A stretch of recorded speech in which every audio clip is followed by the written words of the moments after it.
धन्यवाद स्वामी जी। इदं नमः ऋषिभ्यः पूर्वजेभ्यः पूर्वेभ्यः पथकृतभ्यः। ओम ब्रह्मानंदं परम सुखदं केवलं ज्ञानमूर्तिं द्वंद्वातीतं गगनसदृशं तत्त्वमस्यादिलक्ष्यम् एकं नित्यं विमलमचलं सर्वधी साक्षिभूतं भावातीतं त्रिगुणरहितं सद्गुरुं तं नमामि।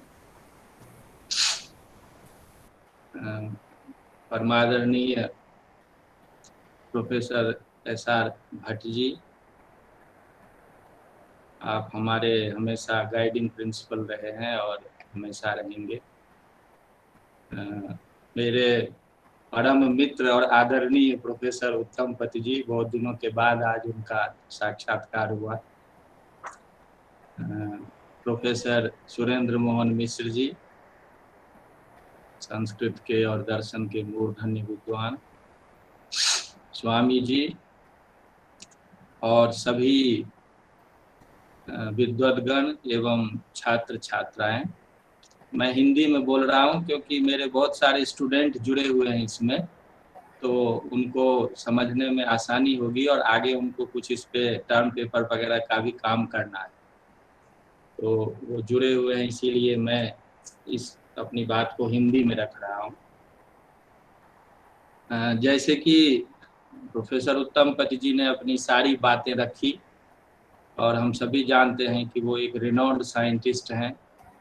कैंसर बायोलॉजी उनका एक बहुत स्पेशल एरिया है और माइक्रोबायोटा पे उन्होंने बहुत काम किया है। ग्लोबली जो भी साइंटिस्ट माइक्रोबायोटा से जुड़े हुए हैं उनसे वो वेल कनेक्टेड हैं और आगे फ्यूचर के लिए उन्होंने बहुत सारी चीज़ें आगे तैयार कर रखी है कि वो उसको और अधिक एक्सपेरिमेंटल मोड में लाएंगे और सभी स्कॉलर्स और लोगों को इसका पॉजिटिव रिजल्ट देते रहेंगे। मैंने उनसे बहुत कुछ सीखा है। मेरे साथ बहुत सारे जो रिसर्चर हैं जिन्होंने संस्कृत और भारतीय दर्शन और साइंस में जो काम किया उसके वो कई के को सुपरवाइजर भी रहे हैं, तो हमने काफ़ी एक्सचेंज किया है थॉट का थ्रू आउट JNU में। अब तो कम भेंट होती है क्योंकि आप गुड़गांव चले गए हैं और बहुत ज़्यादा व्यस्त रहते हैं। तो जो बैकग्राउंड दिया गया है उस बैकग्राउंड के तहत और प्रोफेसर भट्ट साहब ने भी उस बात को और अधिक ढंग से अनफोल्ड किया है। तो मैं इसी बात को भारतीय दर्शन की दृष्टि से और जो थॉट प्रोसेस है उसकी दृष्टि से आपके सामने रख रहा हूँ। और जो गुरु आनंद मूर्ति जी भी, या हम कहें कि माइक्रोबायोटा के कॉन्टेक्स्ट में वो प्रभात रंजन सरकार लिखते हैं अपना नाम, तो उस दृष्टि से भी उनके जो विचार हैं उसको प्रयत्न करता हूं कि आपके समक्ष रखूं। जैसा कि जो एक तरह से कंक्लूजन है हमारा कि जो जो दो हमारी वृत्ति होती है, एक तो सात्विक वृत्ति है और एक तामसिक वृत्ति है। वस्तुतः माइक्रोबायोटा के कॉन्टेक्स्ट में यही दो वृत्ति है, एक सात्विक वृत्ति है और एक तामसिक वृत्ति है। और सात्विक वृत्ति जो है उसी को हमारे यहाँ थ्रू आउट ट्रेडिशन में उसको दैवी वृत्ति और आसुरी वृत्ति भी कहा गया है। तो गीता के 16वें अध्याय में हम जब देखते हैं तो स्पष्ट है कि जो पूरा का पूरा चैप्टर जो है वो दैवी वृत्ति, दैवी संपत्ति और आसुरी संपत्ति के रूप में बताया गया है। आप समझ लें कि इसका कितना इम्पोर्टेंस है कि पूरा एक चैप्टर 16 चैप्टर डिवोटेड है केवल इसके लिए। और कृष्ण स्पष्ट रूप से कहते हैं कि जो दैवी संपद विमोक्षाय निबंधायासुरी मता, कि जो दैवी संपत्ति है, जो दैवी वृत्ति है हमारी, जो हमारा पॉजिटिव थिंकिंग, पॉजिटिव बिहेवियर, लोक कल्याण वाला जो चिंतन, ये हमें धीरे धीरे मोक्ष की तरफ ले जाता है, आत्मज्ञान की तरफ ले जाता है। लेकिन जो आसुरी सॉरी, जो आसुरी वृत्ति है वो हमें धीरे धीरे नेगेटिविटी की तरफ ले जाता है और अंततः वो विनाश का कारण बनता है। तो ये पूरे 16 चैप्टर का यही कंक्लूजन है। हम पूरे थ्रू आउट वैदिक ट्रेडिशन में देखते हैं इसको, कि जैसे आप बृहदारण्यक उपनिषद देखें तो उसमें पहले चैप्टर में स्पष्ट रूप से ऋषि कहते हैं कि देवाः कानीयसाः असुराः ज्यायसाः, जो देव होते हैं वो उनकी संख्या कम होती है और जो असुर होते हैं उनकी संख्या ज़्यादा होती है। और देवासुर संग्राम हमारे पूरे ट्रेडिशन में फेमस है। हम हमेशा कहते रहे हैं कि पहले भी देवासुर संग्राम होता था, आज भी हो रहा है और आने वाले समय में भी होगा। तो देव और असुर शब्द को जानना, यदि हमने ट्रेडिशन को देख लिया, समझ लिया, तो हम पॉजिटिव और नेगेटिव माइक्रोबायोटा को बड़ा इजी वे में समझते हैं। क्योंकि जो शब्दावली हमारे यहाँ प्रयुक्त हुआ है, उन्हीं शब्दावली को साइंस में अपनी टर्मिनोलॉजी में उसको बताते हैं। तो आदि शंकराचार्य ने देव शब्द को, या देव शब्द का पहले भी निरुक्त में, देव उसको हम कहते हैं जो सकारात्मक हो, जो लोक कल्याण वाला हो, जो पॉजिटिव माइंडेड हो।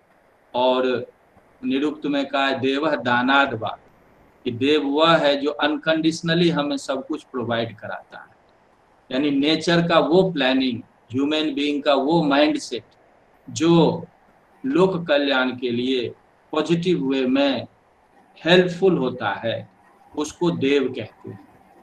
और इसीलिए प्रकृति की सारी जो देवता है, प्रकृति की सारी शक्तियां हैं, उसको अपने यहाँ देव कहा गया है, क्योंकि अनकंडीशनली हमें जल मिलता है, अनकंडीशनली हमें फायर, जो बॉडी का हीट प्रोसेस है, जो एक्सटर्नल एनवायरनमेंट का हीट प्रोसेस है, जो अर्थ का हीट है, टेम्परेचर है, ये सारा जो मेंटेन करने वाला जो तत्व है, जल जो हमारे बॉडी में है, जल जो हमारे नेचर में है, उसको मेंटेन करने वाला जो तत्व है। ऐसे एयर कितने लेवल है एयर्स के, उसमें जो एयर हमारे लिए यूजफुल होता है उसको प्रोवाइड कराने वाला जो है, तो ये जल देवता, अग्नि देवता, वायु देवता, क्योंकि ये पॉजिटिवली हमें हेल्प करता है, अनकंडीशनली हमें हेल्प करता है, इसीलिए इसको देव कहा है। असुर वो है, आदि शंकराचार्य कहते हैं कि असून प्राणान इंद्रियानि अनुराति गच्छति थी असुरः। वह व्यक्ति, वह चिंतन, वह चीजें जो केवल लोभ के कारण, केवल नेगेटिविटी के कारण, केवल सेल्फिशनेस के कारण जब प्रिवेल करता है तो उसको असुर कहते हैं। यानी समाज में ऐसे व्यक्ति भी हैं जो अनकंडीशनली दूसरे को सपोर्ट करते हैं, हेल्प करते हैं, और ऐसे भी लोग हैं जो दूसरे के लिए प्रॉब्लम क्रिएट करते हैं, केवल सेल्फिशनेस उनमें, नेगेटिविटी उनमें है। तो ऐसे देव और असुर, इन दोनों के बीच में सामाजिक स्तर पर भी ये बातें चलती रहती है, प्राकृतिक स्तर पर भी चलती है, और हमारे बॉडी के अंदर भी यही बातें चलती है। जैसे कि प्रोफेसर उत्तमपति जी ने कहा है कि हमारे सेल सिस्टम में भी यदि पॉजिटिविटी ज्यादा है, हमारा जो थॉट प्रोसेस है, यदि उसमें पॉजिटिविटी ज्यादा है, तो सेल सिस्टम जो है उसकी पॉजिटिविटी बढ़ जाती है। जैसे उन्होंने कहा कि हर एक सेल का माइंड है, तो वो यदि पॉजिटिव माइंड से युक्त यदि वो हर एक सेल का हो जाता है तो वो स्ट्रांग फील करता है। और वो यदि कोई नेगेटिव वायरस, यदि कोई जो जैसे कई बार यूज करते हैं कैंसरस सेल, या कई ऐसे सेल जब डेवलप होते हैं, उसका नेगेटिव थॉट, नेगेटिव प्रोसेस जो हमारे अंदर चलता है, तो उसमें वो भी अपना रोल प्ले करता है। लेकिन पॉजिटिव एटीट्यूड के कारण हमारा सेल यदि स्ट्रांग होता है, जिसको हम इम्यून सिस्टम कहते हैं, तो वो उसको फाइट कर जाता है, फाइट करके हमें बहुत सारे रोगों से बचा लेता है, हमें बहुत सारी प्रॉब्लम से बचा लेता है। तो जैसे सोसाइटी का स्ट्रक्चर है, वैसे ही हमारे अंदर सेल का स्ट्रक्चर। तो इसीलिए हमारे थ्रू आउट ट्रेडिशन में हमारे ऋषियों ने इस चीज पे हमेशा बल दिया, जितने हमारे ज्ञानी संत हुए हैं, कि हमेशा आप उन चीजों को पढ़ें, हमेशा उन संगति में रहें, हमेशा वैसा भोजन हो, हमेशा वो सारी वृत्ति हो जिसके कारण आपका पॉजिटिव माइंडसेट हो। और पॉजिटिव माइंडसेट होने से आपका अपना कल्याण होता है, सोसाइटी का कल्याण होता है, प्रकृति का होता है, पूरी मानवता का होता है, और अंततः आप आत्मज्ञान तक आगे बढ़ते हैं। तो ये हमारे हमारे पूरे ट्रेडिशन का कंक्लूजन है। लेकिन सोसाइटी में नेगेटिविटी भी है, इसीलिए पॉजिटिविटी की ज्यादा जरूरत होती है। तो जो नेगेटिविटी इनसाइड और आउटसाइड जहां भी है, वो हमेशा नेगेटिव रोल प्ले करता है। और इससे इससे बचने के लिए जो हमारे लोगों ने उपाय बता रहे हैं, मुझे लगता है कि साइंस के फ्रेम में आज वो पॉजिटिव और नेगेटिव माइक्रोबायोटा के कॉन्टेक्स्ट में हमारे सामने है। साइंस में क्या है कि जैसे प्रोफेसर उत्तमपति जी ने कहा कि हमने रिडक्शनिज्म से शुरू किया है। रिडक्शनिज्म जो है वो हमेशा पार्शियल नॉलेज देता है। साइंस का ये कंक्लूजन है कि science can provide only partial knowledge, approximate knowledge, not absolute knowledge. क्यों approximate knowledge? Because that is based on measurement and quantification. तो मेजरमेंट और क्वांटिफिकेशन जहां भी होगा वहां अप्रोक्सीमेशन होगा, वहां फ्रेगमेंटेड रियलिटी का ही नॉलेज होगा। तो इसीलिए चूंकि साइंस प्रॉपरली बेस्ड है, जो कार्बनिक प्रोसेस है, जो मटेरियल प्रोसेस है, उस पे सारा बेस्ड है। लेकिन हम जिस माइक्रोबायोटा की बात कर रहे हैं वो भारतीय भूमि से निकला है, और हमारा भारतीय भूमि जो है यहाँ ऋषियों संतों की भूमि है। उन्होंने जिस रूप में उसको इंट्यूटिव जो उनका रियलाइजेशन है उसके थ्रू उन्होंने जो कॉजल स्टेट से लेकर जो मैनिफेस्टेशन का स्टेट है पूरे को स्कैन करके उन्होंने जो कंक्लूजन ड्रॉ किया है, उसके आधार पे हम कॉज से इफेक्ट की तरफ आते हैं। साइंस का तो गैलीलियन साइंस या न्यूटोनियन साइंस तो इफेक्ट से कॉज की ओर बढ़ रहा है, और इसीलिए वो मैटर उसका बेस है, और उसके आधार पे धीरे धीरे वो अब सब पार्टिकल स्टेज तक गया है। और आपको ये भी आश्चर्य होगा कि इवन इलेक्ट्रॉन के लिए अब वो बहुत सारे जो साइंटिस्ट हैं वो ओमनीजेक्टिव वर्ड का प्रयोग करते हैं।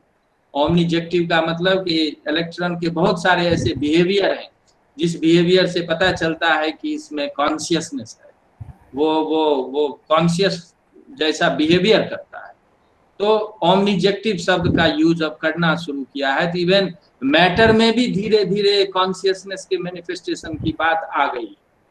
तो ये तो बात साइंस की है, लेकिन एब्सोल्यूट नॉलेज कब हो, कैसे हो, उसकी पूरी जो प्रक्रिया है वो हमारे परंपरा में है। हमारे यहाँ भी आनंद सूत्र में इन बातों को लाई गई है।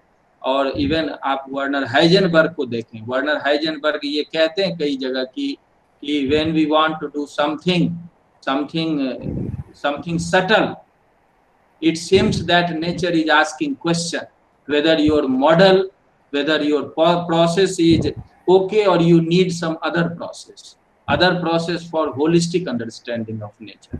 तो ये जो चीज है ना कि अब वो मटेरियल साइंस में भी वो ग्लिम्प्स आने लगा है, जिससे पता चलता है कि कॉन्शियसनेस सब जगह है, वो अनमैनिफेस्टेड वे में हो या मैनिफेस्टेड वे में हो।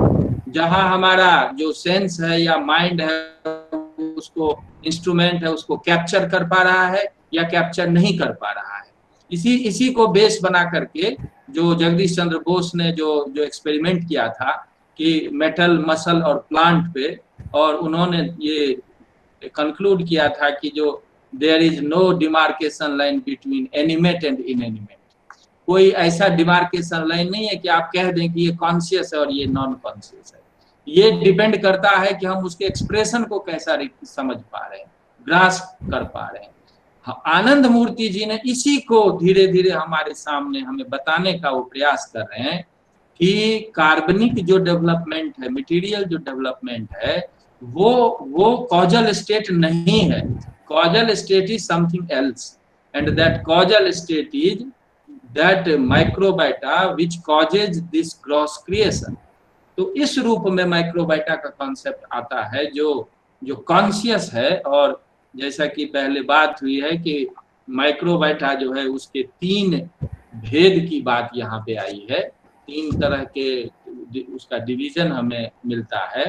और वो जो डिवीजन है उसको, जो जैसे कि पहले चर्चा हुई कि क्रूड माइक्रोबाइटा है, जो जिसका वो कहते हैं कि जो वायरस नाम जो साइंटिस्ट ने दिया है, जो वायरस है वो एक्चुअली वायरस नहीं है, वो एक्चुअली उसका नाम होना चाहिए क्रूड माइक्रोबाइटा।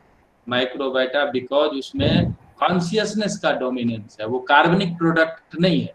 क्योंकि आज भी जो वेस्टर्न साइंस में ये है कि consciousness is the product of matter, लेकिन हमारा जो प्रोसेस है उसमें matter is the product of consciousness, matter is the manifestation of consciousness. तो कॉन्शियसनेस हमारे मूल में है, इसीलिए शिव शक्त्यात्मकम ब्रह्म है।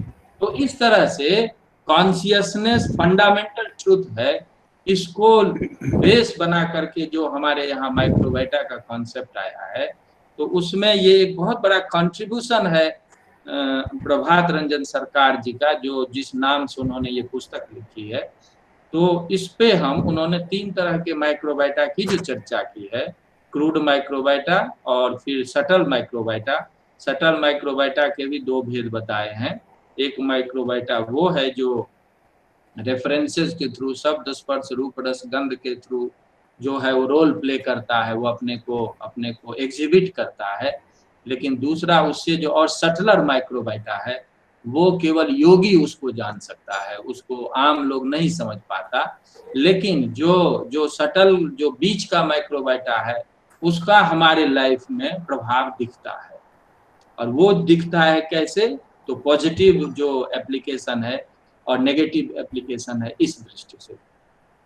तो इस तरह से जो यहाँ पे उन्होंने जो सेकेंड लेवल का माइक्रोबाइटा है, जो सटल माइक्रोबाइटा है, उसका यहाँ पे उन्होंने थोड़ा सा एनालिसिस किया है, वो हमें थोड़ा ध्यान देना है, और कैसे ये ट्रेडिशन से जुड़ा हुआ है सॉरी, कैसे ये ट्रेडिशन से जुड़ा हुआ है। तो एक बात हमें ध्यान देना है कि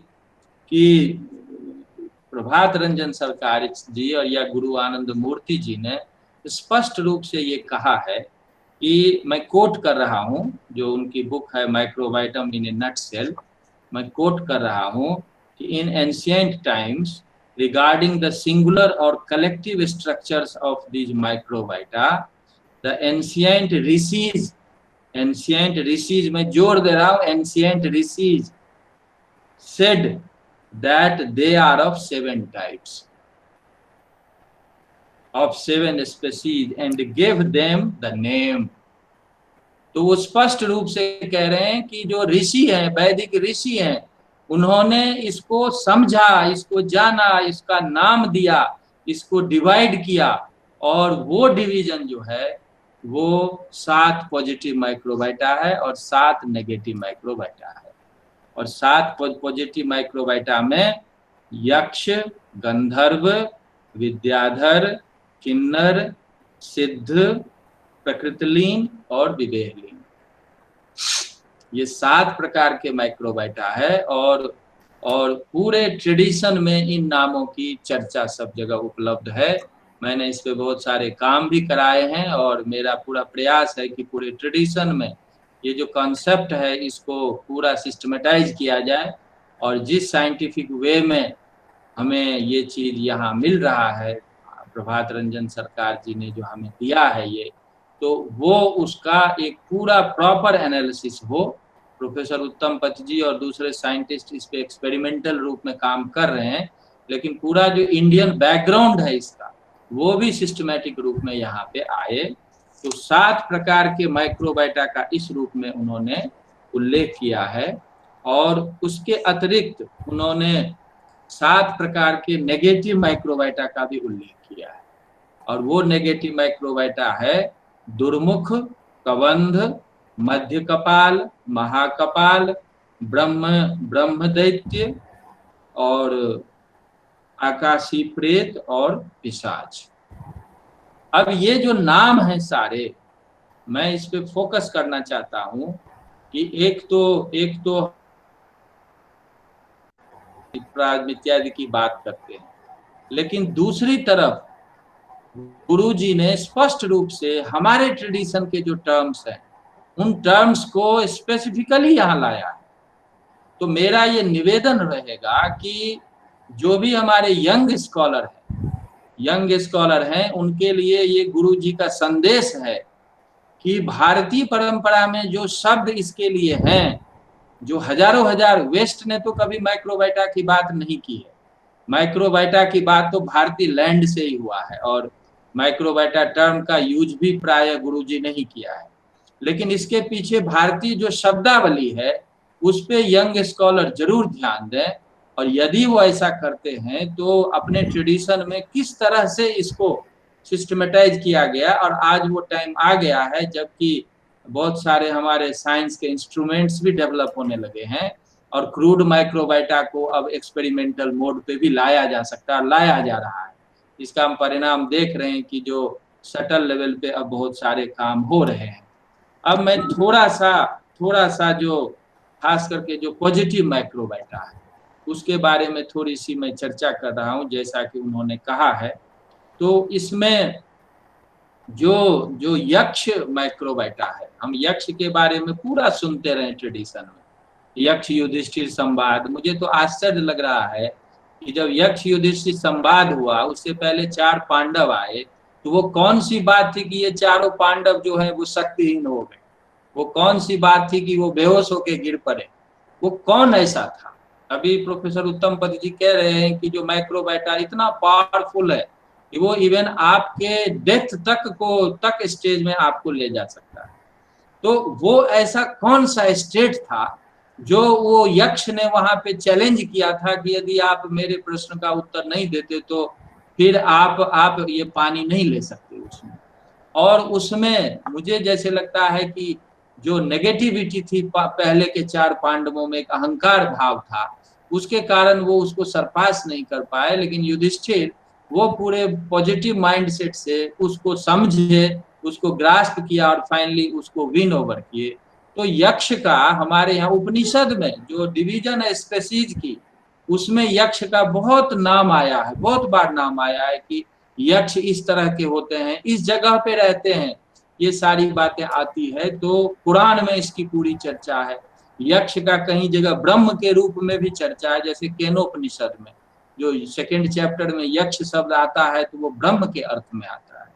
तो यक्ष के जितने शेड्स हैं उन सबको हमें एनालिसिस करना है और उन सबको यहाँ तक लाना है कि कौन ऐसा नॉलेज सिस्टम है जिसके आधार पे गुरु आनंद मूर्ति जी ने कहा है कि जो ऋषि ने ऐसे नामों को डेवलप किया। तो यक्ष वो है जो जब हमारा जो सटल माइक्रोबाइटा जब हमारे माइंड को इन्फ्लुएंस करता है और जब हमें धन की इच्छा मन में जागृत हो जाती है। जब धन की इच्छा जागृत हो जाती है तो फिर हम केवल धन के लिए ही प्रयास करते हैं, और ये ऐसा माइंडसेट होता है, ये हम सोसाइटी में देखते हैं। तो वो एक्चुअली यक्ष माइक्रोबाइटा से इन्फ्लुएंस्ड होते हैं। उसके बाद दूसरा है गंधर्व। गंधर्व वो माइक्रोबाइटा है जो जो आपको आपको संगीत की तरफ आपको इंक्लाइंड कर देता है, संगीत की तरफ। और संगीत में भी जो संगीत का जैसे जैसे आइडिएशन का फॉर्म जो है, जैसे हम कहते हैं ना, जैसे संगीत में श्रुति है, जब बहुत अभ्यास करता है तो संगीत के उस कॉजल स्टेट को लोग समझ पाता है जिसको लोग श्रुति कहते हैं।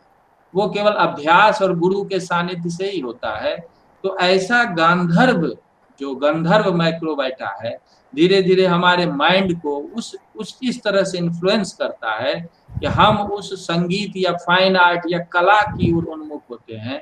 और इनमें भी 2 तरह की बात होती है, हम कला को फिजिकली भी या जो जो ग्रॉस लेवल पे भी एंजॉय करते हैं, लेकिन उस कला के थ्रू हमारे यहाँ जो संगीत विद्या है उसमें उसके थ्रू मोक्ष तक की यात्रा कोई कर सकता है यदि वो पॉजिटिवली वो आगे बढ़ता जाए। तीसरा जो है वो है किन्नर। किन्नर जो है वो माइक्रोबाइटा है, पॉजिटिव माइक्रोबाइटा, जो आपके माइंड को सौंदर्य के प्रति इन्फ्लुएंस करता है। आपको हर एक चीज सुंदर चाहिए, घर का फर्नीचर सुंदर चाहिए, आपका पूरा ड्रेस सुंदर चाहिए, व्यक्ति आपको सुंदर पसंद है। ऐसे सारे जो सौंदर्य की का बोध है, उस सौंदर्य बोध की तरफ इंक्लाइंड करने वाला जो माइक्रोबाइटा है उसको किन्नर कहते हैं।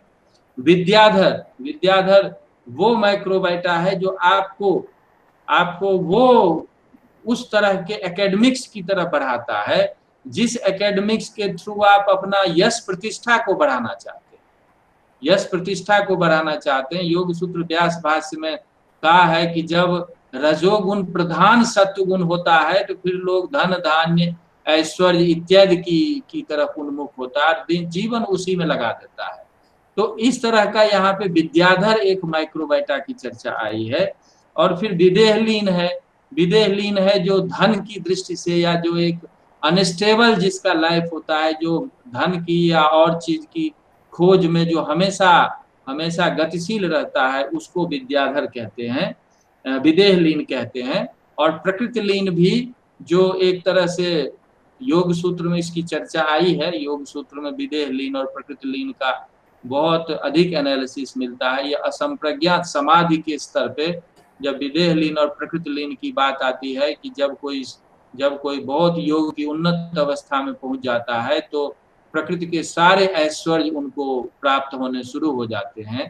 तो उस स्थिति में वह आता है कि उस सुख और उस आनंद को देख करके बहुत सारे लोग जो गुरु का आश्रय जिसको नहीं है, जो गुरु के साथ नहीं है, सेल्फ एक्सप्लोरेशन में लगा हुआ है, तो वो फिर उसी को पुरुष या आत्मा का आनंद मान करके वहीं स्टिक कर जाता है। तो ऐसे विदेह और प्रकृति लीन को ऑलमोस्ट यहाँ ऐसे ही बताया है।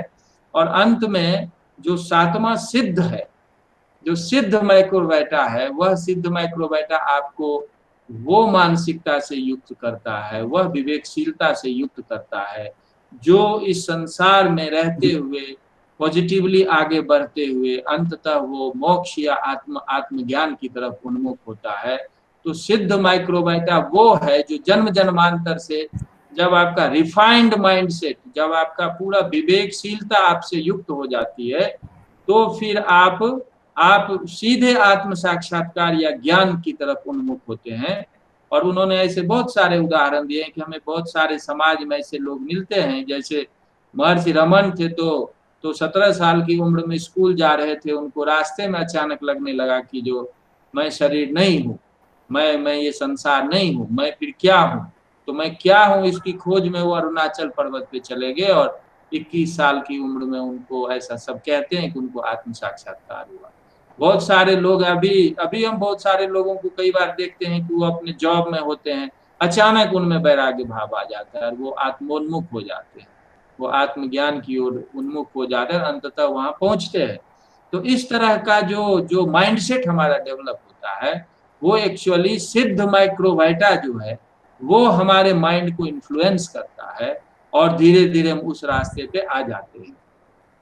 अब 7 प्रकार के नेगेटिव माइक्रोबाइटा की बात है, जो आप देखें वो सारे नेगेटिव माइक्रोबाइटा जो है वो लोभ मोह क्रोध, जो जितने प्रकार के हमारे यहाँ जो गीता में कहते हैं काम एस क्रोध एस रजोगुण समुद्भव, रजस और तमस की प्रधानता से जो हमारे अंदर ये सारी प्रॉब्लम चीजें डेवलप होती है, जो हमें आसुरी वृत्ति की तरफ उन्मुख करती है, उसी को यहाँ 7 नेगेटिव माइक्रोबाइटा के रूप में बताया है।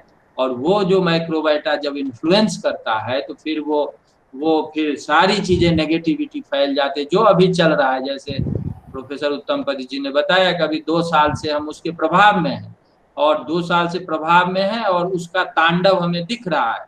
इंडिविजुअल लेवल पे भी लोगों का माइंड सेट चेंज हो गया है, सोसाइटी लेवल पे माइंड सेट चेंज हो गया है, फिजिकली मेंटली सोशली सब जगह हमें उसकी नेगेटिविटी जो है वो दिख रही है। तो इस तरह का जो प्रभाव है वो इतना स्ट्रॉन्ग इन्फ्लुएंस होता है कि वो इन्फ्लुएंस जो है वो सबको दुखी करता है, और वो स्थिति अभी हम देख रहे हैं। तो वो जो माइक्रोबाइटा है उसको तभी उसको विन ओवर किया जा सकता है जब आपका स्ट्रॉन्ग विल हो, और वो स्ट्रॉन्ग विल जब होता है, जैसे अभी हमारे लोग जैसे घर में रहना है तो रहना है, हमें वो जो कोरोना प्रोटोकॉल को मेंटेन करना है तो करना है, ये पूरा विल पावर से जब हम इसको बिहेवियर में लाते हैं तो धीरे धीरे हम नेगेटिव माइक्रोबाइटा को विन ओवर कर सकते हैं। और एक समय आएगा कि ये जो पॉजिटिव माइक्रोबाइटा है वो फिर से डोमिनेट करके और उसको नीचे ले आएगा, और हम फिर एक बार नेचुरल लाइफ या सुख पूर्वक या जो जो सामाजिक जो सकारात्मकता या जो अंततः आत्मिक ज्ञान की ओर हम उन्मुख होंगे। जो एक इसमें जो 7 पॉजिटिव माइक्रोबाइटा है, उसमें भी हमें जैसे फ्री विल की चर्चा आई है। फ्री विल बहुत इंपॉर्टेंट चीज है कि फ्री विल पे मैंने पूरी पीएचडी कराई है कि जो फ्री विल जो है वो इंडियन ट्रेडिशन में क्या है और साइंस में क्या है। ये बहुत एक इम्पॉर्टेंट चीज है कि जैसे जैसे गीता में हम देखते हैं कि गीता में जो भगवान कृष्ण कहते हैं कि दोनों दोनों ऑप्शन उनके सामने रखते हैं। एक जगह तो कहते हैं कि सब कुछ जो है वो ईश्वर कंट्रोल करते हैं, दूसरी तरफ है कि वो कहते हैं कि जो तुम कर सकते हो, तुम जो चाहो कर सकते हो। गीता के 18वें अध्याय में विमृश्येतर अशेषेण यथेच्छसि तथा कुरु, वो सारा उपदेश दे देते हैं, सारा ज्ञान दे देते हैं और अंत में कहते हैं कि जो अर्जुन अब तुम इन सब का विश्लेषण करो और तुम्हारी जैसी इच्छा है वैसे करो। ये फ्री विल है, आपका वो विल पावर है, आपका वो चिंतन है, आप जैसा चाहे डिसीजन ले सकते हैं। लेकिन दूसरी तरफ कृष्ण ये भी कहते हैं कि जो पूरा जो नेचर है, पूरा जो यूनिवर्स है, वो ईश्वर के द्वारा नियंत्रित है, ईश्वर के द्वारा गाइडेड है। तो दैवी ये सा जो है ना, माया में ताम तरंतिते, वो सारी चीजें। और फिर अहंकार विमूढ़ात्मा कर्ता हमिति मन्यते, तो जो अपने को कर्ता मानता है वो अज्ञानी है, वो इसका मतलब कॉस्मोस के स्ट्रक्चर को नहीं समझ पा रहा है। तो एक तरफ तो कहते हैं कि everything is pre decided, everything is controlled by cosmic consciousness. दूसरी तरफ कहते हैं कि you have free will, you can take any decision. तो एक्चुअली में ये दो लेयर है। जब कोई ज्ञानी हो जाता है, जब कोई ज्ञानी हो जाता है तो फिर कॉस्मिक जो स्ट्रक्चर है उसको वो समझने लगता है।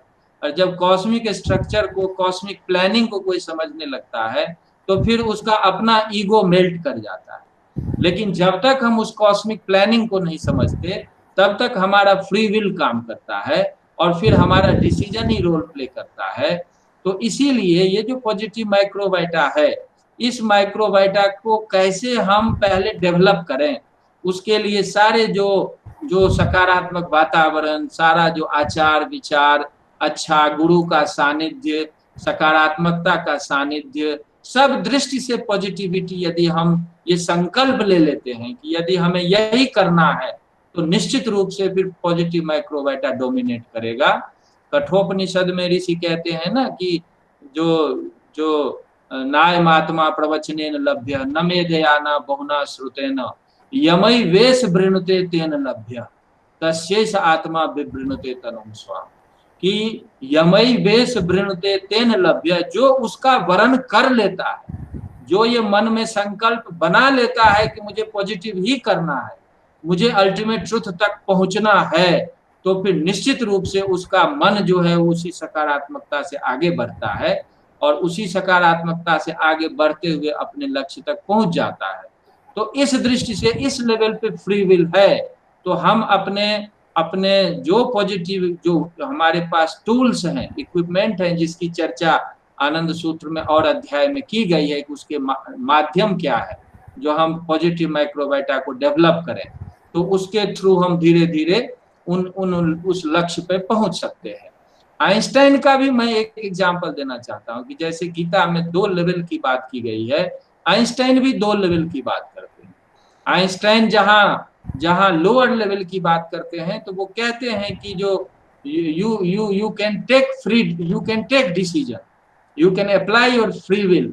तो एक बात तो ये हो गई। लेकिन आइंस्टाइन का दूसरा स्टेटमेंट जब देखेंगे तो वो कहते हैं कि even your thinking, even your feeling, all internal and external activities are pre-decided by cosmic law।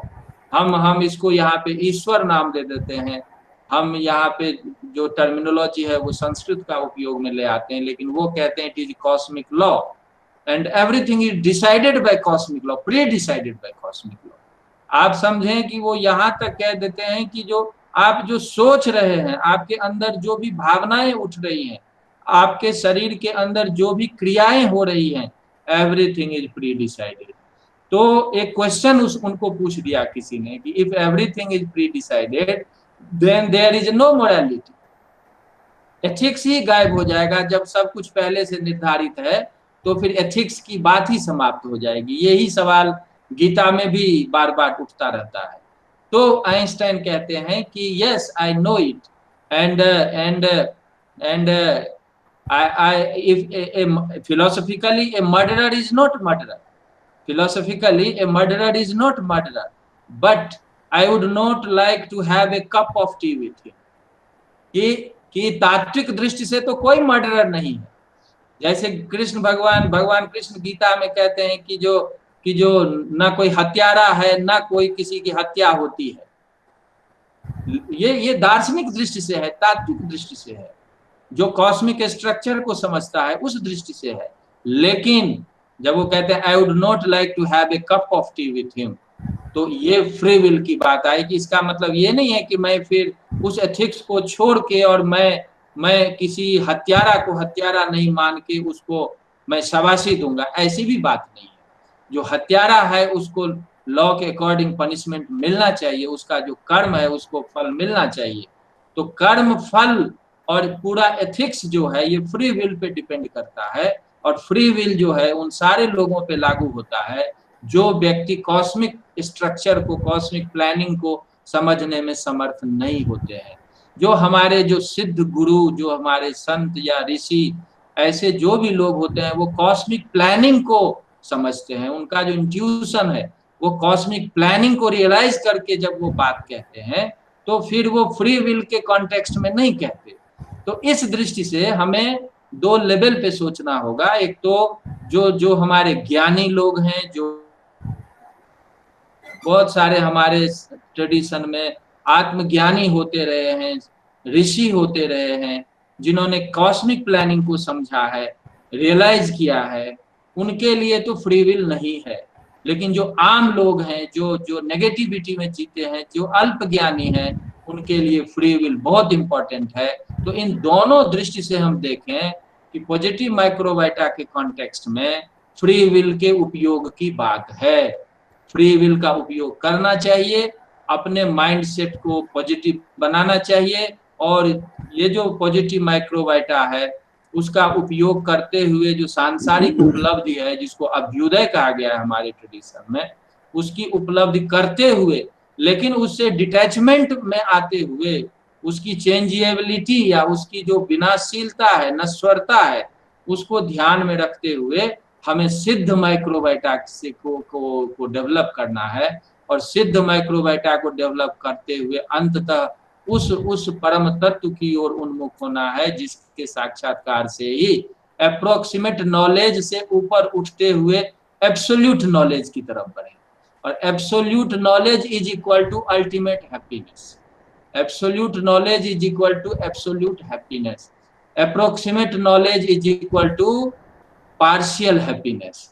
ये बिल्कुल मैथमेटिक्स है, जिसको छांदोग्य में का यदल्पम तन्मर्त्यम, या यहाँ पे जो आनंद सूत्रम में कहा है कि जो सुखम अनंतम आनंदम, तो सुखम अनंतम आनंदम, और उधर यो वै भूमा तत्सुखम विज्ञानम आनंदम ब्रह्म रसम हेवायम लब्ध्वा आनंदी भवति आनंदो ब्रह्म इति व्याजानात्। ये जो सारा जो जो जो रियलिटी है उसको हमें रियलाइज करना है। तो ये सिद्ध माइक्रोबायोटा ही वहां तक पहुंचा सकता है, ये गुरुजी स्पष्ट रूप से कहते हैं। और बस 1-2 मिनट में और लेके समाप्त कर रहा हूं कि माइक्रोबायोटा का जो कॉन्सेप्ट है वो हम फिजिकल पॉइंट ऑफ व्यू से या जो ये वर्ल्डली पॉइंट ऑफ व्यू से हम उसका एनालिसिस कर रहे हैं, लेकिन वस्तुतः जो पॉजिटिव माइक्रोबायोटा है वो सात्विक प्रकृति के सत्व गुण का मैनिफेस्टेशन है। और हम जानते हैं कि शिव शक्त्यात्मकम ब्रह्म में शक्ति शिव से युक्त है, तो हर एक चीज का बैकग्राउंड चैतन्य, तो चैतन्य सब में है, वो अनमैनिफेस्टेड स्टेट में हो या मैनिफेस्टेड स्टेट में हो। तो सत्व गुण का जो पूरा प्ले है प्रकृति का, वो पॉजिटिव माइक्रोबायोटा के रूप में मैनिफेस्ट करता है। और जो प्रकृति के तमोगुण का प्ले है वो नेगेटिव माइक्रोबायोटा के रूप में प्ले करता है। तो हमें प्रकृति के 3 गुणों का जो प्ले है, जो गुरुजी भी अपने इस टेक्स्ट में कहते हैं कि जो क्रूड माइक्रोबायोटा के बारे में बताते हुए कि थ्रू क्लैश एंड कोहेशन, ये जो क्लैश है ना, actually this is the dominance of one गुण ओवर अदर्स।